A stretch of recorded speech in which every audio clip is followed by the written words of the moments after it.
On June 24th, Micron's CEO Sanjay Mehrotra got on a routine earnings call and said something that most people scrolling their phones that night completely missed.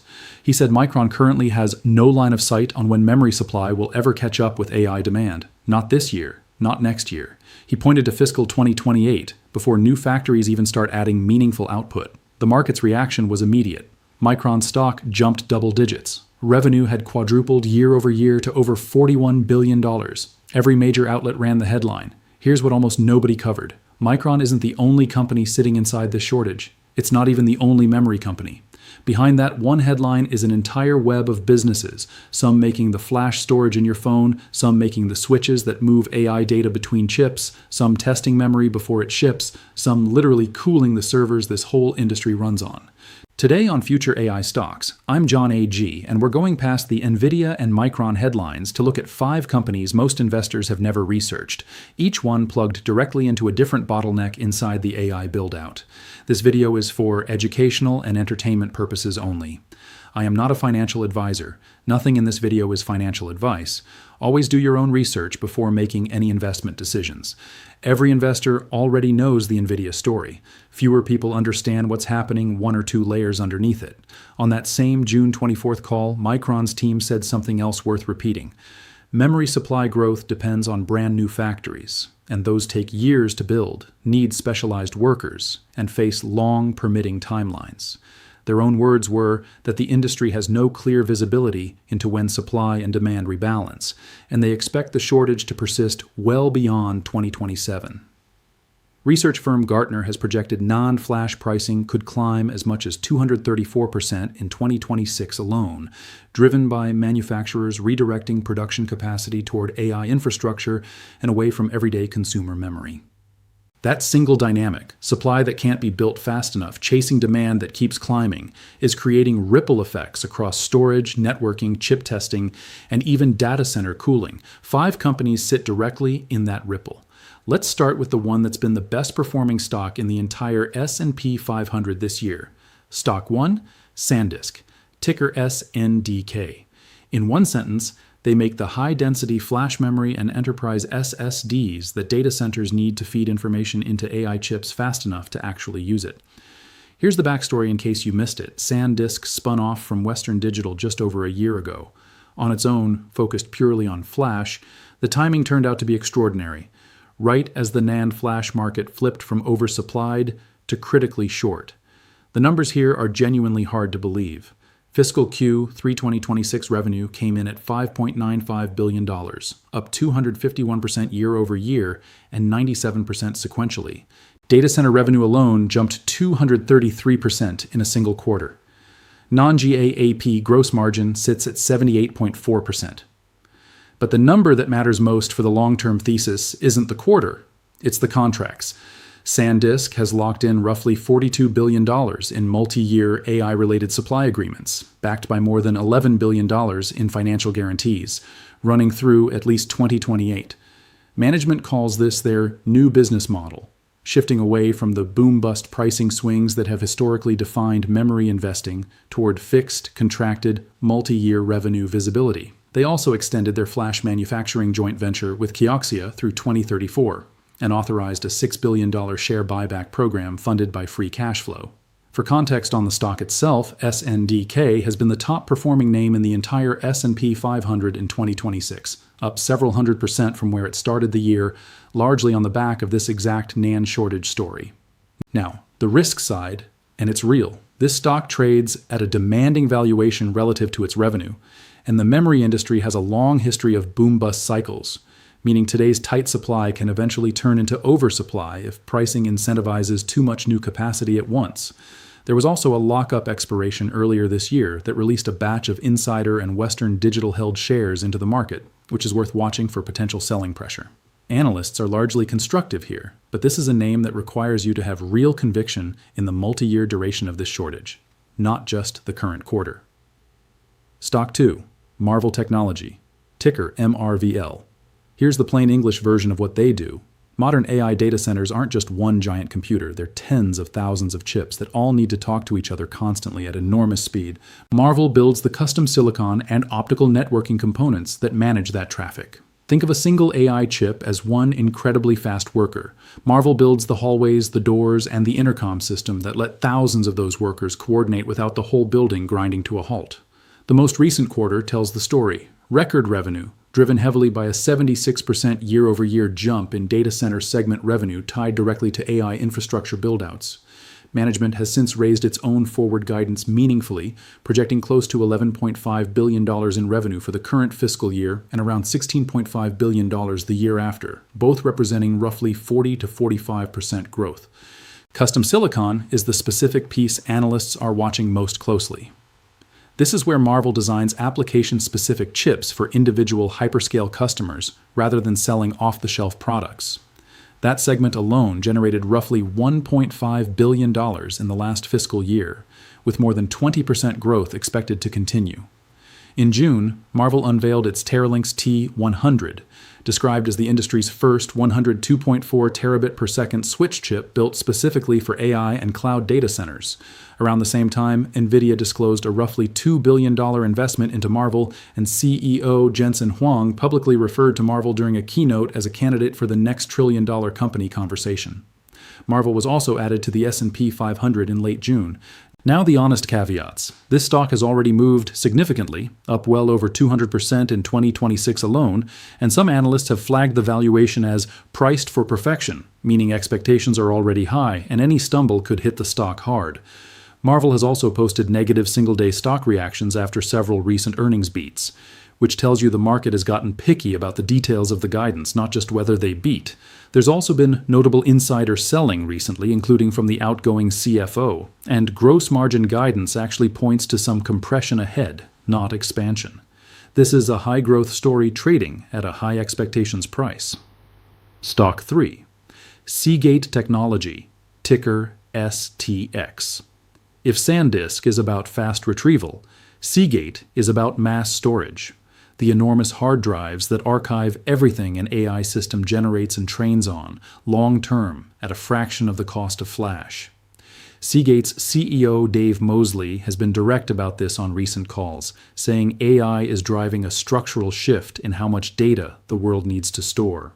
And that shift favors hard drives at scale because of the massive cost advantage per terabyte compared to SSDs. The numbers back that up. Fiscal Q3 2026 revenue hit $3.11 billion, up 44% year over year, with net income more than doubling to $748 million. The company generated close to $1 billion in free cash flow in that single quarter and used part of it to pay down debt. The technology driving this is called HAMR, Heat-Assisted Magnetic Recording. Their current Mosaic 4 Plus platform packs up to 44 terabytes onto a single drive, more than 30% more capacity than the prior generation, without meaningfully increasing the cost to build it. A next-generation Mosaic 5 platform targeting up to 50 terabytes is already on the roadmap for late 2027. Because of this demand, Seagate told investors that its high-capacity nearline storage, the kind hyperscalers use for cloud and AI data centers, is nearly fully booked through calendar 2027. Off the back of that visibility, management raised its long-term annual revenue growth target to at least 20%, a significant increase from where that target sat previously. Multiple major banks raised price targets following that report, though not unanimously.